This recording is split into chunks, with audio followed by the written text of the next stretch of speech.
Just right up in there. Does that work? Okay. Outside voice with the mic too. It's a new. So, how many of you are from New York? Who are the New Yorkers, and how many of you are out of town for perhaps the conference? That's a fair amount. Welcome everyone from out of town to New York City. We apologize in advance for anything that's going on. My name is Jeremy Shapiro. I have the privilege of running the workforce analytics team at Merck Pharmaceuticals. Stella Lupashore and I have been running this meetup with a various group of folks and alumni in the audience as well that have co-run this with us for more than 10 years. So I think we're actually getting to 11 years right now as well. If you are not, I do know that there is a play being rehearsed down the hallway. If you are intending on that, this will not work for you at all. At all. So first, a few thank yous to Visier. So Visier sponsored this session for us today. Thank you to all the Visier folks who stopped by. There. One thing about Visier, I happen to be a Visier client, but that was completely divorced from this. I was told that they were sponsoring, and they love socks. They love giving away socks. That's Carla's biased because she's from Visier. They analytics and socks. That's what we need to know from that as well. So just as a quick raise of hands, how many of you is this your first HR analytics meetup? Good. That's a lot. It's a fair number. And how many of you are from the NYU school right now? So right, including the Anna who runs that program, fantastically. Well, too. New York is a very special environment for analytics and meetups generally because you can walk almost everywhere. So if you want to have a 2-hour event, you can have a 2-hour event. You don't have to get on a plane. You don't have to spend your entire day doing that. So I certainly enjoyed it, and I hope you will as well. I believe we are also having a session on December 2nd. So is that right? As well. So it's on the meetup. Go sign up before the end of the year. It's coming quickly. So the topic for today is, I think, insanely timely. A nice compliment to those of you who are going to People Analytics World tomorrow. And we happen to have 3 of the best practitioners in this area. So just as a feel, how many of you work with corporate data? Right, so it's a large majority of the group here. One of the things I just made a comment to our speakers that if you're working with corporate data, you don't need to sample anything. When you're working with countrywide data, increasingly, well, sometimes we don't. We have to sample less and less. But certainly traditionally, we needed to use samples as well. And as some of the changes that have occurred with the BLS data coming on, private companies have started to step up into this area. And I would argue that 3 out of the 4 companies most cited by the Wall Street Journal and the Financial Times are actually on our dais today, which is going to be very, very exciting for that. So we're going to have a conversation for about 30 or 40 minutes. As we do that, you can ask questions. The only thing we'll ask is, because we are on streaming, hello streaming folks, is microphones as well. So we'll have someone running with a mic. So if you have a question, please raise your hand. We'll talk it through. We'll keep kind of this energy. I will do my best to moderate and keep us somewhat coherent as well. And if it's too coherent, then I'll just break out the. So well, let's bring on our panelists. Come on over.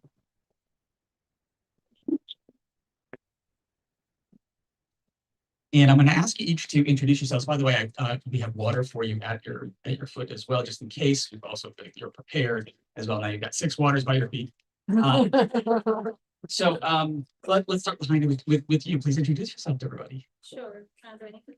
Oh, So just press on until it says channel. Yeah. Okay. Yes. Fun. Thank you for having me. My name is Loujaina Abdelwahed, and I'm a senior economist at Revelio Labs. Hello, everyone. It's wonderful to be here and see so many familiar faces and some new ones as well.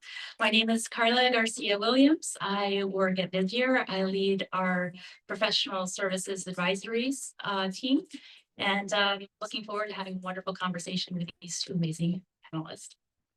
Hi, everyone, and thank you for inviting me here. I'm Levanon. I'm chief economist and co-founder of the Burning Glass Institute, and look forward to the discussion. Awesome. Thank you all for joining in on this. And I'd love to start out with each of your point of view on what is happening today in your view. And let's start with U.S. data. We can certainly go around the world. There's a lot of good, interesting conversations we can have there. But certainly the BLS data has been called into question as of late, even previous to staffing changes within it as well. Certainly from the pandemic and so forth. What's your point of view right now on the quality and the state of public U.S. labor data today? And again, could we start with you, and we're gonna run this way? Yeah. Sure. Before we start with that, I don't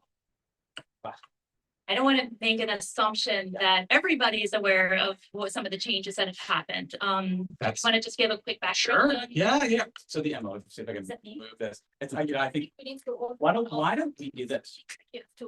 I'm going to turn this one off, and we'll pass mics around. That way, I think it's many mics. Yeah, I think the single one. So let me. There we go. We'll do this. That would. Can you still hear? How about now? Okay. So,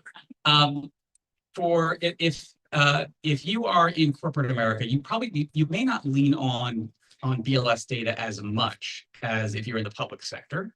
However, more times than not, the things that are happening in public are actually impacting your data more than the things that are happening inside your company as well. So overall turnover rate, hiring patterns, that's really critical information that we need to understand to provide context. And I certainly provide that context to our board on a pretty regular basis too. So what's driving my attrition numbers? What's driving my hiring numbers? How should I understand even engagement? Sometimes has to do with very, very kind of public sets of data. Now, there are specific changes that have happened over the past series of years, and you'll correct me as well. So I did get an economics degree, but I've never been a practicing economist. 2 to 3 you are practicing economists. You'll correct me in this, but certainly since the pandemic, public data has been harder to, at least has been more volatile to nail down. And this is everything from the unemployment rate, new jobs created, certainly some of the voluntary attrition numbers as well seem to be harder to understand, easier on the longer term, but harder in the short term to understand and look at as well. Recently, there's been some what some people would consider to be tampering at the federal level as well. It has not actually shown evidence yet of that, but there's concern on it. But with all that being said, the one thing that I want to recognize, and I think you may all have a point of view on this, is for decades it has been impossible in most countries to collect exact data, kind of like the ADP data on employment. Right? ADP was probably the most reliable, say, because they just handled millions of accounts overall. But it's only been recently that you could almost envision services that actually counted all of the hires and all of the jobs that are out there right now. And I think it's actually yielded some really cool results we can talk about later, maybe with the Revelio ghost jobs revelations as well. So Carla, thank you for kind of pointing. That's the kind of how to do it. So, okay, very awesome. So yeah, why don't we start with you and your point of view? Thank you very much. So I think things have changed, especially in the last months when we don't get any data at all. Yeah. That's certainly declining the quality there. Yeah. But I would say before that, I think that the pandemic did do some damage. Part of it is because in almost every type of data, what's important is the seasonally adjusted data, not the raw data. You have many more lifeguards in the summer than in the winter. You have more retail workers in November, December. So if you just count them without adjusting for seasonality, the data is much less useful. And what the pandemic did is it completely screwed up. Can I use?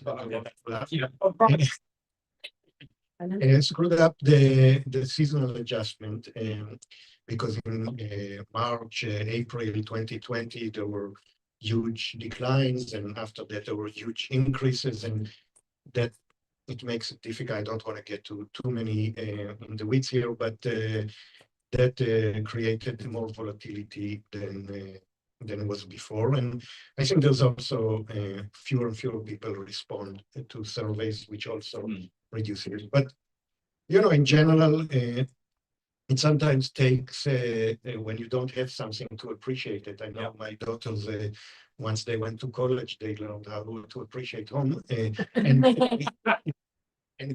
once we don't have BLS data, I think we learn to miss it. And I would, hope that it comes back, and it's still very good, and with more alternatives and supplements coming from the private sector.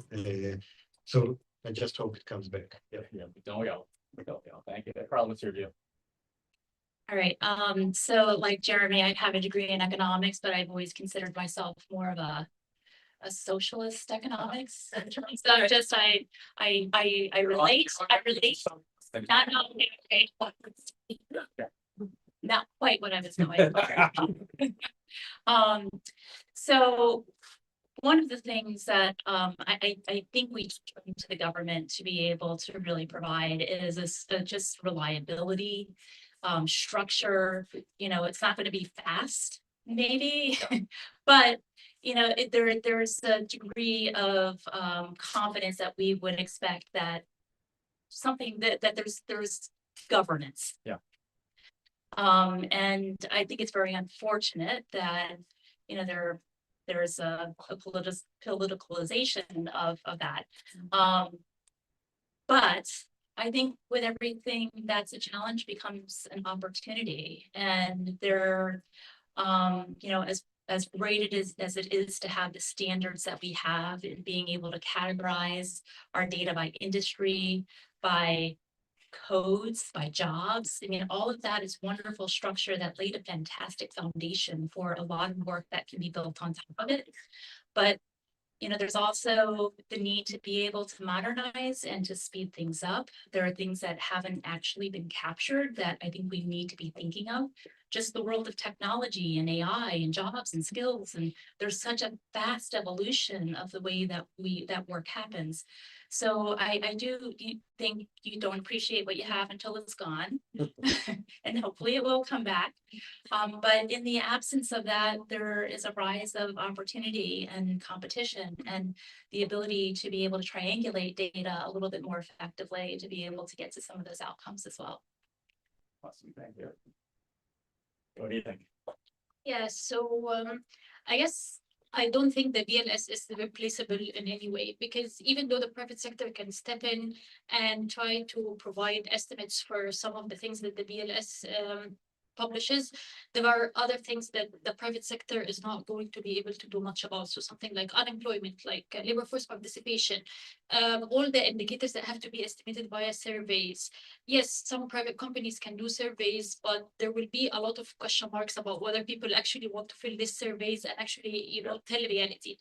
And the bigger problem, in my opinion, is there is like some sort of like a broken social contract in the relationship between survey responders to the BLS surveys and the public, right? Because less and less people now are filling surveys.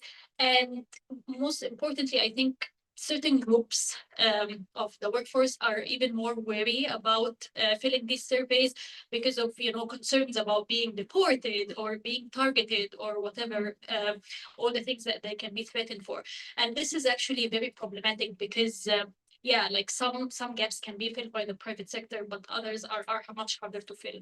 In terms of filling gaps by the private sector, I guess I should talk a little bit about our project. So at Revelio Labs, we started publishing Revelio of Public Labor Statistics, or RPLS.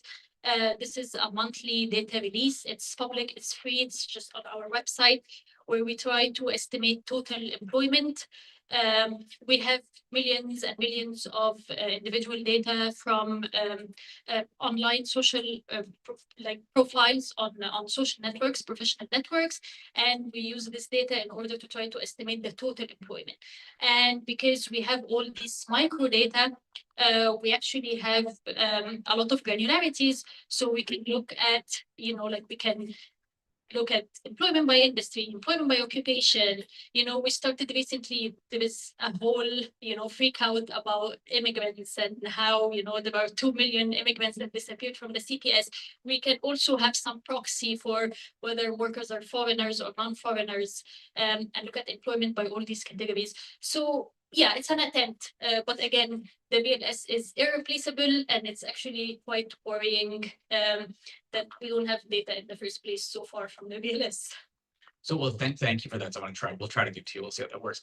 Just keep the mic just for a second too, just to follow up on your public documents. So we as kind of corporate analysts will sometimes rely on employment data, and particularly new job creation data as well. That's actually one of the keys. Revelio has been estimating hiring for quite a while as well. Just make a comment on, like, I think a lot of us are feeling like we don't have an anchor to a version of the truth. Would you how would you use the data set that you're releasing now, at least, and what are the constraints around it, or the exceptions that you'd say? I would use it for this, but maybe not so much for that type of decision making. It's also new, so you totally understand this is a work in progress. Yeah. So yeah, you're right. We needed to start from somewhere. We need to make sure that we are actually, modeling the data the right way to estimate the right thing. So we do have we have done a lot of work to try to compare historically our estimates to the BLS estimates and look at correlations for all the series that we publish. So we not only publish hiring and separation now, we also publish data on job openings, we publish data on employment, like new jobs created. We have also, looked at revisions, right? So revisions are part of working with data. I guess there is no way around this. The BLS revises, we revise, ADP revises, everyone revises. But yeah, so we have done a lot of work to show the direction of our revisions, the magnitude of our revisions relative to the BLS. Yeah, we have all our data there. There are definitely caveats to using the data. So, well, there will be revisions, like I've said, because we use professional profiles, online professional profiles that can be a little bit delayed. We do a lot of modeling in order to make sure that we estimate what we think is the closest to the current level of employment. But there can be revisions, of course. And yeah, like I said before, there are things that we cannot estimate at all, and only the BLS will be able to. So that's the other thing to think about, why we need the BLS. Got it. Carla, from your standpoint, I mean, so Visier has you're using your own record set, right? So these are actual HRMS records, HRIS records. So about how many were we talking? Like how many employees roughly? We have millions of employees. Yeah. So as there is some public data that you're beginning to release and analyses too. When you're trying to make those observations, are you hearing feedback of either for something that people want to hear more of, clients that want to understand a trend that can then benchmark against too? Like what's the state of the art right now with when you actually have all the HRIS data? They would love all the HRIS data, by the way. It's a really rich source of information. I mean, I think the interesting thing about benchmarking is it depends on the eye of the beholder. Yeah. And what it is that they're looking to, the story that they're looking to tell. Yeah. That's very different than some of the broader data sets that you might be looking at, if you're doing some planning around where you want to build a new manufacturing firm and where some of that skill and talent might be. The biggest thing that we hear in terms of what people want is just segmentation. And I think that's the beauty of what some of the other data sets are being able to bring in. Yeah. But basic things such as what is my turnover related to someone else's, that comparative factor, but it has to be specific enough for the industry in which they are in order for it to feel as though it has that right relevance. So the industry, the size of organization, the maturity of that organization. So the better that segmentation is, I think the more we see an acclamation for it. Awesome. Thank you for that too. So Gad, I'll admit that when you post on LinkedIn, so Gad posts on LinkedIn pretty frequently. If you haven't followed him, please do. Both for everyone that's here too. But you're a very frequent poster, and a lot of your work uses the DLS as its source as well. What are there other data sources that you like using? Just kind of give us the little kind of how are you approaching understanding patterns now? Knowing that at least the public source is a little bit less available. Yeah, it is a challenge. There are several alternatives.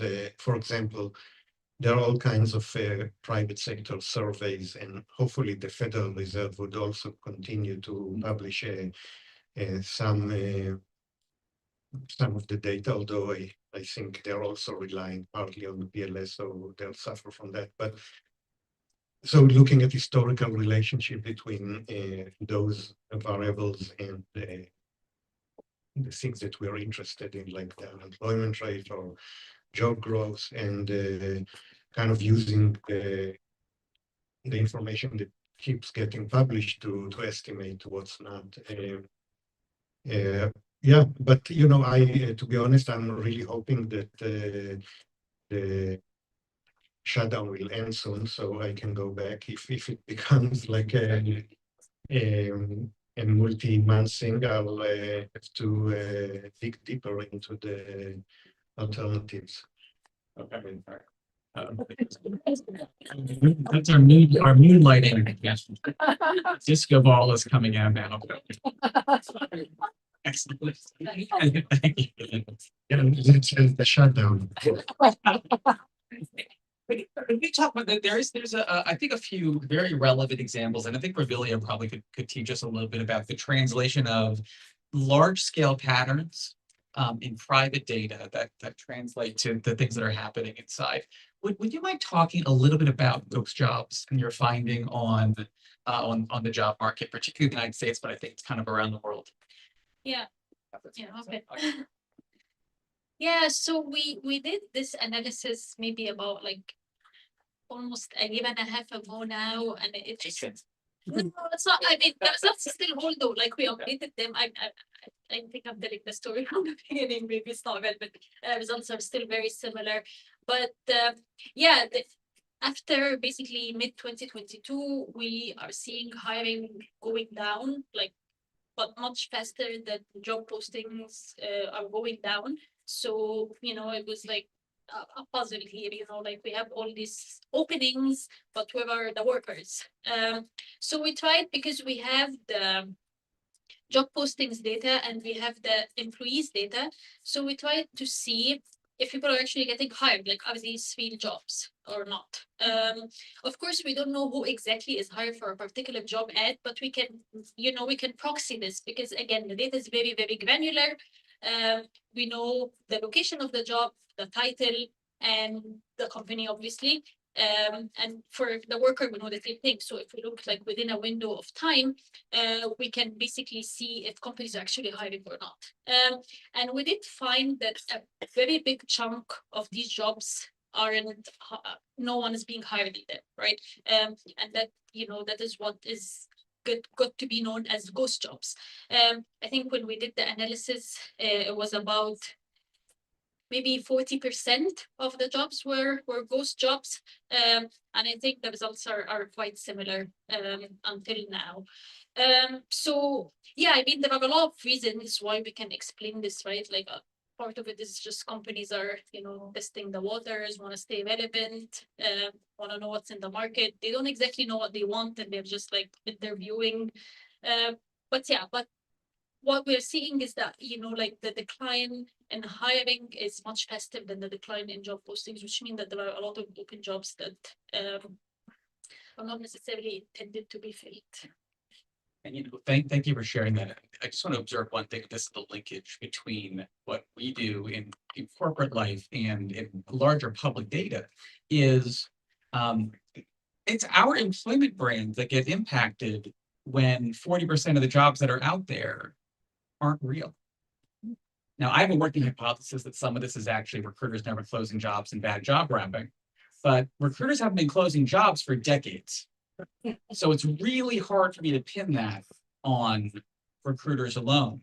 So what's the leverage point? We as companies should be talking to these job vendors, to Indeed, to LinkedIn, to the folks that are actually publishing the job itself and ensuring that they're picking up the jobs that are actually live and not the old garbage that's, I mean, we're literally creating bad experiences for our own brands. And it was really only until Revelio Labs, you actually explained why my daughter, who was just graduating, was so frustrated. She's like, I applied for 300 jobs and no one's ever gotten back to me. It's like, okay, well, there's probably a couple of reasons for that, but maybe one of them is what's going on with ghost jobs. Well, you started hearing these stories more and more, and it was from your reporting that got through that. And to your credit, that was not the BLS.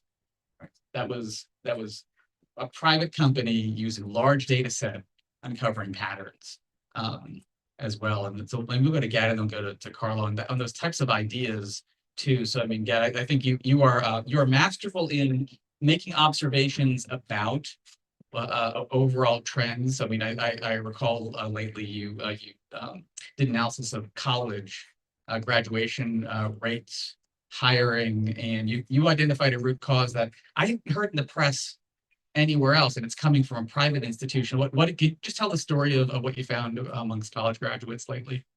Well, 1, 2, 1, 2. Okay. So one thing that we noticed is that the unemployment rate of recent college grads is unusually high. And I think Revelio also had a study related to that after hours. But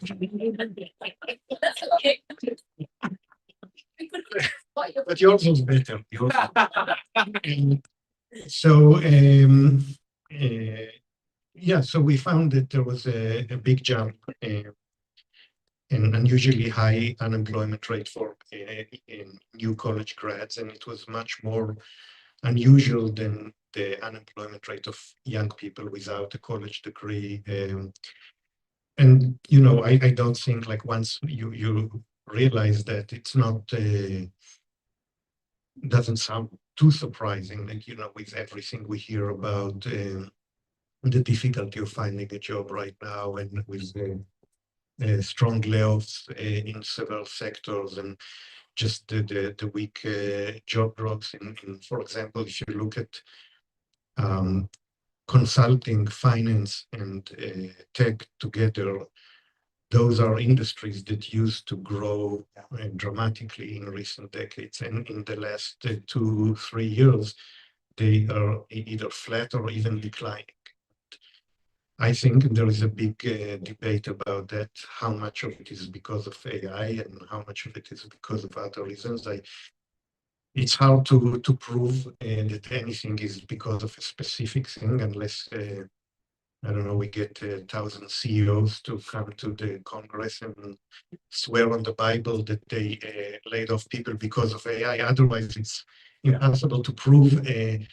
But for me, I don't need the proof. Like, you know, I read and hear and talk to people, and I am pretty sure that a lot of the either slower hiring or layoffs are because, especially jobs that are related to coding or to text or to writing, AI is a big deal, and it's already having an impact.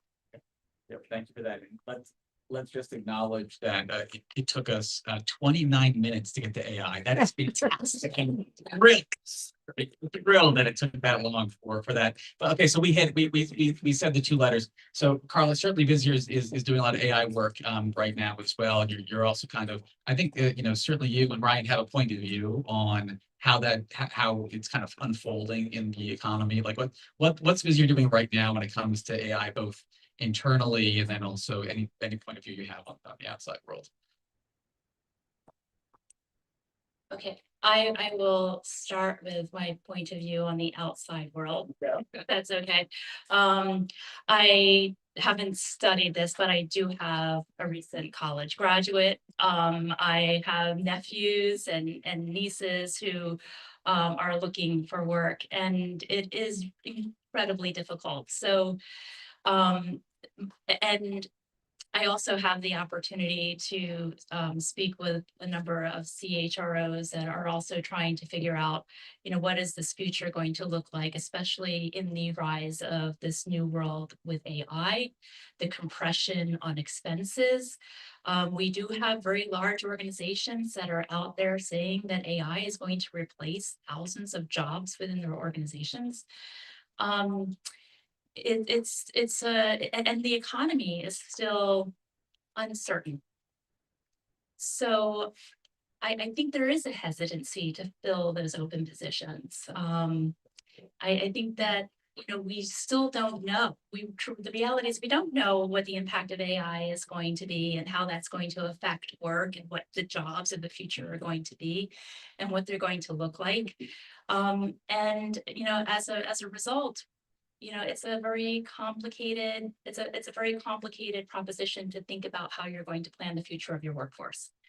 Now, that said, Visier is making significant investments in AI. The one thing that we are doubling down on now is really improving the lives of our managers, because they are the compression point between the demands of the business and the execution of the work. And for far too long, we've been putting more and more pressure on our managers to do more with less training, less people, less resources. And the rise of AI can solve a lot of problems. And the one thing that Visier as an organization is focusing on is how can we bring AI to a point where we're able to make work easier for our managers to be able to do the work that they're required to do, and easier for people to be able to live in that world. So, there's a lot that we haven't figured out yet. I mean, by we, I mean all of us. But where we think we can make a bit of a difference in investing in AI is to make that work a little bit easier. Thank you for that. So let's, did you have a thought? Yeah, that was good. I was gonna ask a question that follows up on that. Well, yeah, sure. You're gonna ask All me right, the question. so I'm gonna try, let's try to see if it's not too ugly. Okay, so we have not rehearsed this. I'm just gonna, so I'm gonna ask you to kind of fall into two camps. So one, particularly in the entry level, there is worry that we are going to decimate. This is important for all of us corporate strategy folks, right? We're going to decimate our talent pipeline because the work that can be replicated will eventually be agentic. We can automate a fair amount of that work all at the same time at a scale in which we have not experienced before. Mhm. Okay, so that is the worry. Let's pick two scenarios. You might have a third.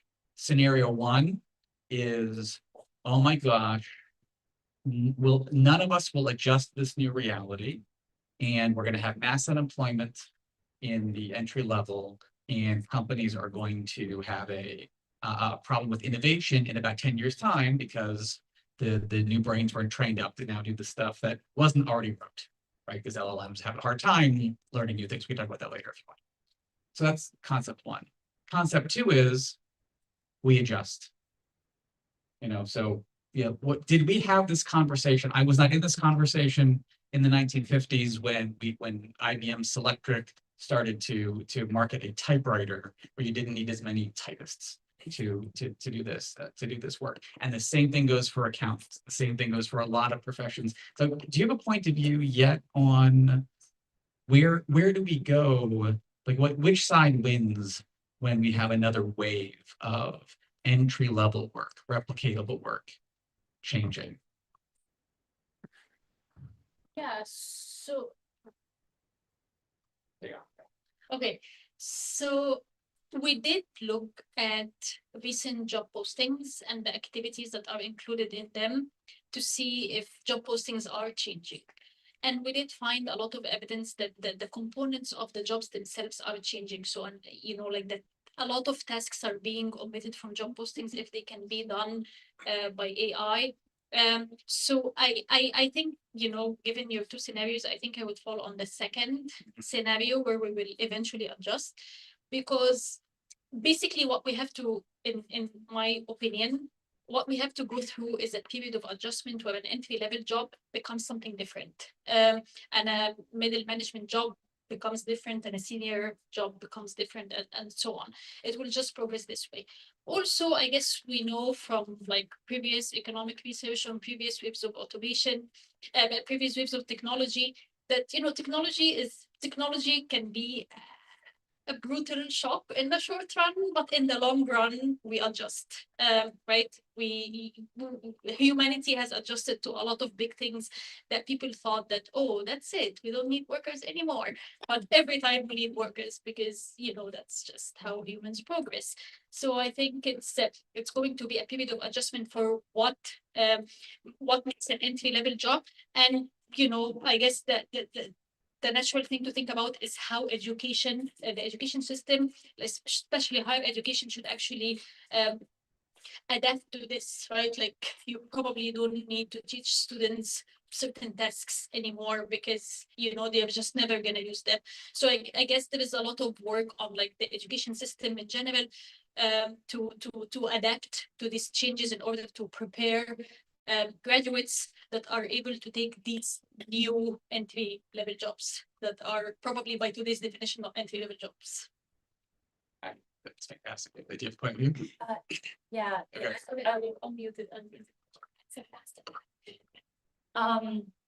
Yeah, I've actually been thinking about this a lot. One of the things that distresses me a little bit about, because I agree, humans are capable of adjusting to just about anything.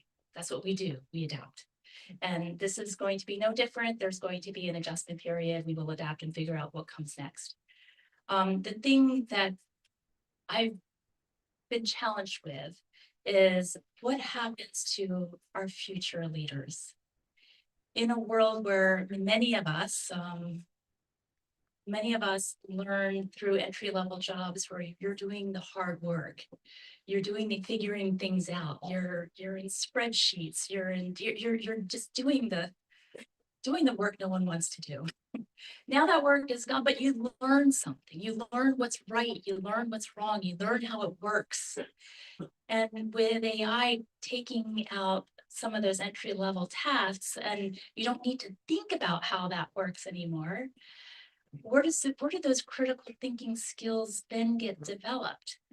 And yes, I agree, we probably need to rethink our educational systems and how we're developing young students. But as professionals in the workforce today, we need to be thinking about how do we adapt our existing employees. We have a baby boom generation that has been threatening to retire for the last, 15, 20 years. But we also have a shrinking labor force overall. So how do we think about professionally retraining, reskilling, and redeveloping people to take on those types of jobs, especially those young people that are in the workforce now that are missing critical capabilities to be able to lead something when they don't understand it. Yeah, thank you for that. If I can also address this, because I was thinking a lot about this from in terms of my profession, economist. So if I can use this as a use case of potentially what could happen. So at the moment, when you finish college and you want to become an economist, you first become like a research assistant or a junior economist. And if you are good at this and you like it, you move up and become an economist. And another way is to go straight to grad school, get a master's or a PhD, and then go become an economist this way. Now, suppose that we do eliminate many of the junior economist or research assistant positions. The remaining ones will have higher requirements, like you have to be half an economist And not everyone will be able to do it, so only like the best candidates will become ones.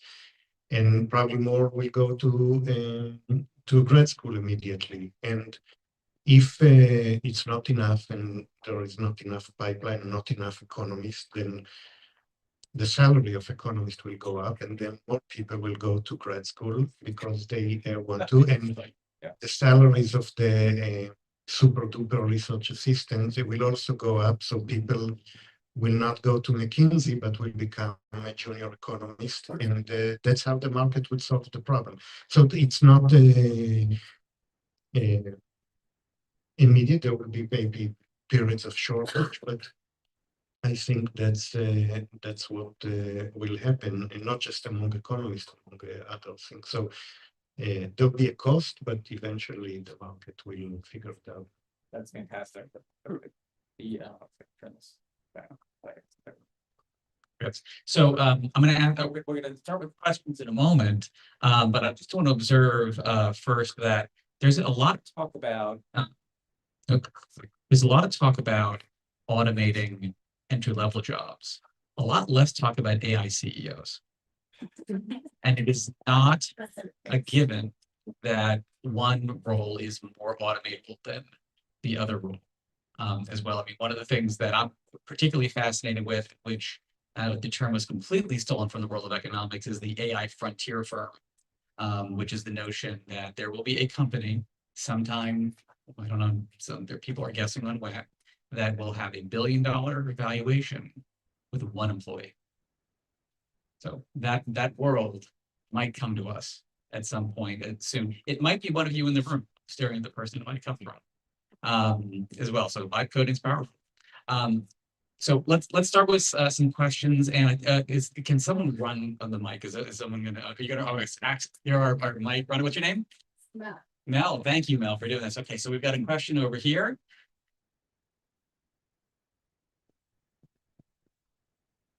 Hi, my name is Amanda. This is the first one of these that I've attended, and I'm really excited to be here. As I work in organizational development and have done HR analytics, but as a side job that I love, I do tutoring for upper level math and science for predominantly high school students because that's what I get called about a lot. And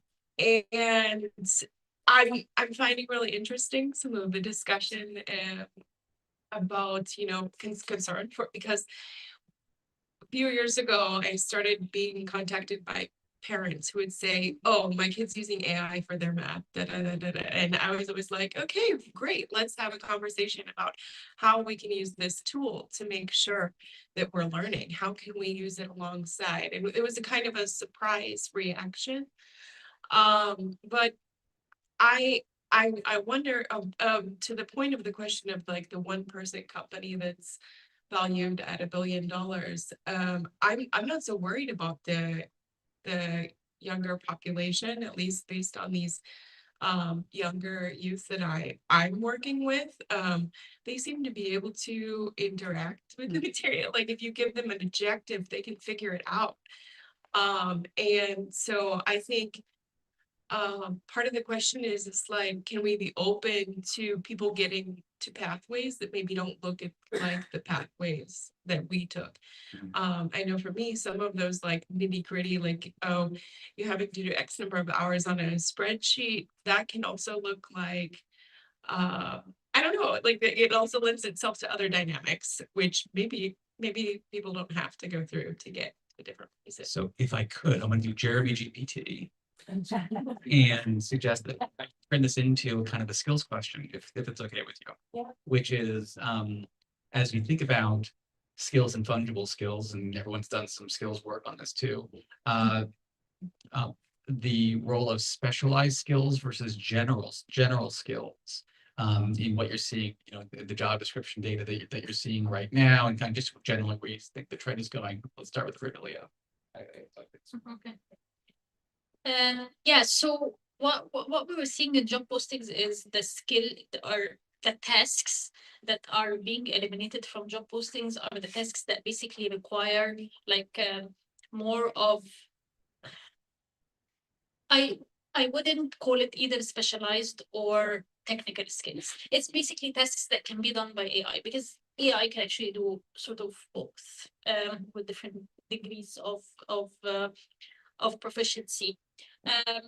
But yeah, so I guess I was reading a very, very interesting paper about, like the value of skills. We didn't write this paper. It's an academic paper that I read, and I actually really like the results in it. But what they basically found is that the highest value is not for specialized skills. It's actually for common skills, right? Because if you have, if someone is going into the workforce with strong common skills, then they are actually able to learn the specialized skills much faster over their career, like the skills like critical thinking, like communication, stuff like this. And then you can learn to code. Fine, that's the easy part. So I guess, yeah, like skills like personal interaction, communication, stuff like this. I think those are things that AI has not yet been able to do them quite well, like interpersonal skills in general, critical thinking, like AI still does a lot of wanky things. Yeah, like I don't want to believe this kind of output. Does a lot of mistakes too. So that ability to like find mistakes, correct mistakes, re-prompt AI to actually give you what you want. So I guess these are the skills that are very needed. Awesome, thank you. I'm only gonna make a quick comment because I know that you guys have done some amazing research on the transferability of skills. But what I will say, Amanda, is yes, I absolutely think that work is going to fundamentally change in ways that we're probably having a hard time getting our heads around today. We see the work, the jobs as something that's very traditional given our context. And I do think that that is going to evolve. It has to. We're already working with customers that are deconstructing jobs and thinking about how they can fill them differently with different skill sets. Maybe upskilling someone that is more in the janitorial side to be of a healthcare system to be able to do some of the high touch jobs that a nurse would do, for example. But we are seeing that that's going to be evolving. Skills is on the forefront of a lot of these things. And I think your young student is probably a good view into what the future is going to look like. We all have to get there, and we all, are part of that legacy, and hopefully part of the stewards who will help the rest of our corporate associates get there. Awesome. Carla. Yeah. Got it. Thank you. Just 1, 2. Yeah. So I think what I've noticed so far, if I kind of look at the predictions of what the AI will be good at 2-3 years ago versus where we are now, I think the AI maybe even over-delivered on things related to code and text. I think and the impact on software development and other coding related tasks has been extremely big. Also writing, I think, overperformed. Where I think it's not doing as promised yet is things related to data analysis and interpreting data. I think there are apparently a lot of decisions that people who do data analysis make that are not trivial and are hard for AI to do and to interpret that. It doesn't mean that it won't happen, but I think compared to the impact on text and code, I think that's under delivering so far. Totally agree. Most models cannot count. The easy things are hard, the hard things are easy. Go ahead, Paula, you can do something. My name is Paul. I've been to many of these before. Great to see so many familiar faces. It took Jeremy, well, you said 20 minutes to get to the 2-letter word AI. now 50 minutes later, we have the 4-letter word DEI. And I'm curious because actually, and I realize it's slightly tangential, but I think Carla, I think you were mentioning the fact that a lot of your customers are asking about segmentation. And VLS going offline has been kind of a major event. DI going offline has been a bit of a disaster. And I'm curious about to what extent your 3 different organizations are still seeing demand for that kind of data and segmentation data that's based on identity and demographics. Thank you. You want to start on the company side? It's a hot one to start on. So the reality is I've been with Visier now for 7 years. And for 6 of those 7 years, the top 2 things that organizations were concerned about was turnover and diversity. Diversity doesn't hit the top 5 anymore. We have organizations that are very concerned about how having a language around diversity, equity, not so much inclusion, but that might have negative impact with, especially firms that do business with the government. There are, repercussions for that, so it's not gone away, but I think there's a craftier way that organizations are approaching it. We're starting to see more organizations want to look at how to conduct some kind of inclusion index, to be able to continue to, which is why I'd actually like to talk to you after this. But, unfortunately, I currently, and everything is subject to change, but it is not, there's less visibility to that as one of our top areas of focus that we're seeing our customers really want to dig into. And that said, that's different outside of the United States.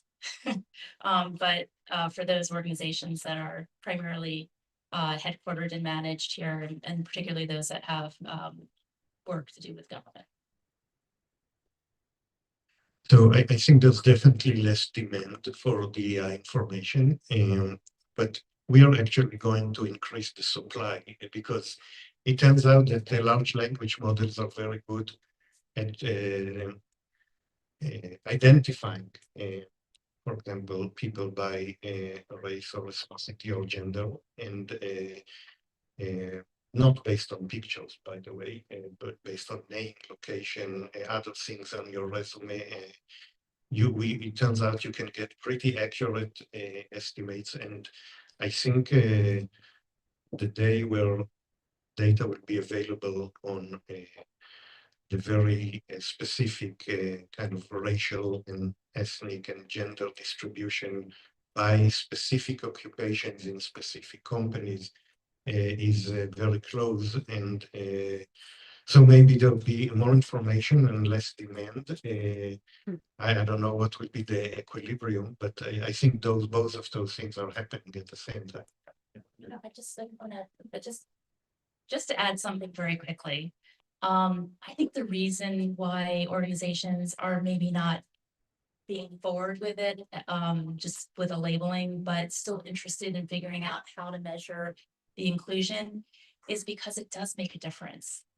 We've conducted so many surveys over the last several years, and those organizations that have a focus on bringing more voices to the table and having more comprehensive thinking do outperform those that do not. So, a label is a label, but I do think, while it might not be on the corporate website anymore, there is still work that organizations are trying to do to figure that out. So maybe a silver lining. Well, I guess can I add a very quick thing to the silver lining? But yeah, I was working with someone who was AI personnel that have basically been disappearing from companies, like people who had like DEI titles, and we looked at the jobs before and after that DEI job, and they all come from like HR. Most of them come from like HR occupations, and they go back to HR occupations. So I guess the silver lining to Carla's point is that they are still doing HR work. It's just to the extent that they believe in DEI and they believe in diversity and inclusion, they would just be doing hopefully the same thing, but without necessarily being called DEI personnel focused people. So yeah, hopefully that will persist. Awesome. Thank you for that. So we probably have we have time for 2 or 3 more questions. We'll do it lightning round, like anyone who's got a strong opinion, we'll do one person for each. So who do you have? Okay. Hi, everyone. Hey. Can I go? Yeah, please, go ahead, then we'll go over. Thank Yeah. you. It's gonna be fast. Hi, my name is Letty. Good to see you all. I am curious about all these new skills that we need to acquire to use AI. For instance, prompt engineering, very top of mind. Also, like identifying deep fakes. Let's say it's another one. I am really curious about the process of identifying these, let's call it market signals in job ads, and how these are translated to labor market insights. Mhm. How do you distinguish like, oh, this is skill, this is going to be really important. Let's add this to our skills taxonomy, for instance. Thank you. Thank you. So one way that we do it is we kind of estimate the salary premium that is associated with the skills. So other things equal, if you have prompt engineering, does that mean that you make more money? So that's how we kind of identify important skills as opposed to less valuable skills, and we track them more. Okay, next question. Do we have Hi, thank you so much for sharing your perspectives tonight. My question's a little bit more back to the labor market data gap that's occurring right now. In less developed countries, they sometimes depend on like the International Monetary Fund or the World Bank to estimate things about the labor market. I'm wondering if you see a potential of that happening with the United States, absent the BLS data and the kind of direction of publicly available statistics. And then also, I'm curious if you're seeing those organizations adopt new methodologies for estimating trends in the labor market outside of surveys, just like your companies do. Well, even though DI is gone, I still, as a man, not want to dominate the conversation.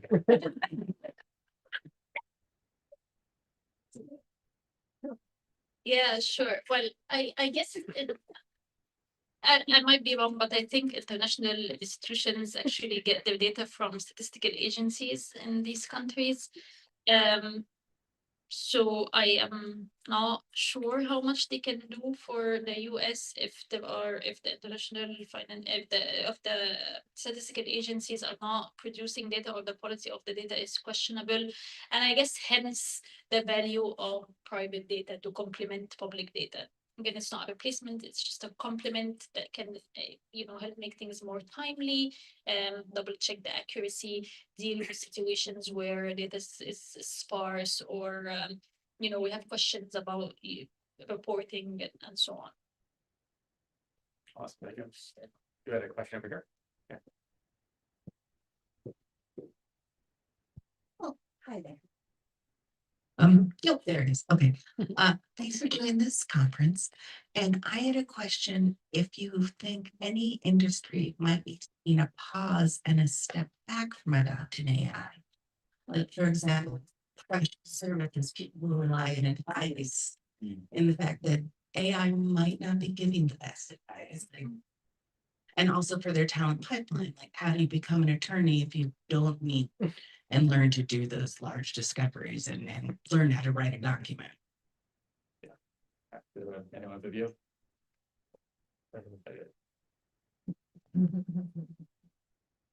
In short, I think the answer is no. I think it's an amazing tool, and anyone the large majority will try to use it.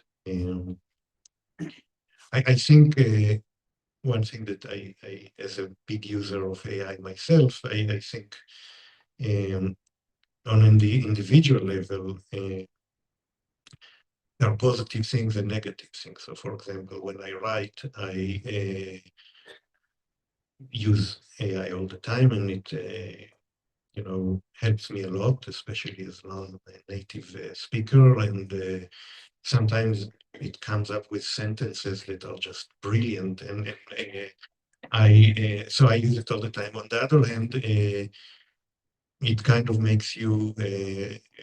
It can make you lazy in writing, like, instead of like writing a draft and then giving it to AI, you kind of immediately give it to AI, and it's not optimal, but it's very fast and very efficient. So I think eventually our quality is not just us, but us plus AI, and how we perform together, and how we kind of use it for the good things and avoid the bad things. So thank you for that. I think, is there one more question? And then we've got one question over here. And as we're doing that, by the way, I will That there's a live debate right now on whether LLMs or whether models that are trained today, these models, can actually create a step function workthrough or not. And so we're just learning the boundary conditions of what these models can do right now. But I've literally heard two very, very smart folks, so the head of Google DeepMind and the person that invented the RAG methodology, both arguing in opposite directions, that if you back tested or you tested, you trained a model on 1912 physics, would it ever figure out general relativity? And that's the bet, but they both have very different answers to that question. So in terms of what the boundary conditions of what it can do, we are exploring that right now. We actually don't know the answer. And I think no one knows the answer, including the folks that are creating this today. So it's very interesting. Go ahead, because you guys get off last question. Hey, Michael here. First of all, thanks everybody on the panel for speaking. Each of you talked about the potential of adopting AI for what you do. And how would you define your data readiness? What makes your data ready? What makes it not ready to do AI? You're talking generally, or burning glass data, Revelio data? For each of you on the data. panel, Okay. would you feel confident to say that the data you're using is ready for AI? And if not, what would you need to do to fix it?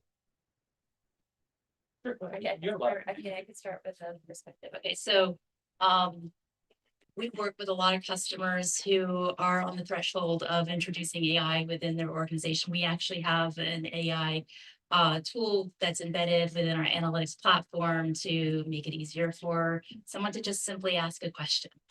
The challenge that we are coming up against with many organizations is my data ready? It's the same question, the same concern about any analytics that we've rolled out to anyone at any point in time, is what constitutes good data to be able to put this on top of. And when you're thinking about AI, that's really, it's as good as the data. And it's as good as the prompting, and it's as good as the training. So all of those things need to be true. I think in a utopian world, there's just an easy button, you plug it in and it works. But the reality is, for organization, if you live within an organization and you're applying AI on top of your organizational data, there is a little of exercising that needs to be done. AI can help with that. But there's that exercising of making sure that you have the good quality information that you're pulling, that you're training your model with, and that you're that you've identified where those things need to be, where the data needs to be cleaned and it needs to be exercised a little bit. The second part of that question, data readiness, is also user readiness. And how do we make sure that our users are able to prompt and ask the right questions and to be able to challenge the results when they get it back. Does this answer make sense? So from my perspective, those would be the things that we want to be looking for. Awesome. Thank you. Go ahead. You'll have the last word. But okay, the last word, I agree a lot with Carla. It's I think it's more of like the user of the data being ready to use AI more than the data itself being ready for AI. Again, it's a question of like how you make the best use of the tool for prompting, whatever, questioning the results and so on. So I guess it's more of like a user question than a data question. Awesome. So first, thank you all for a great hour.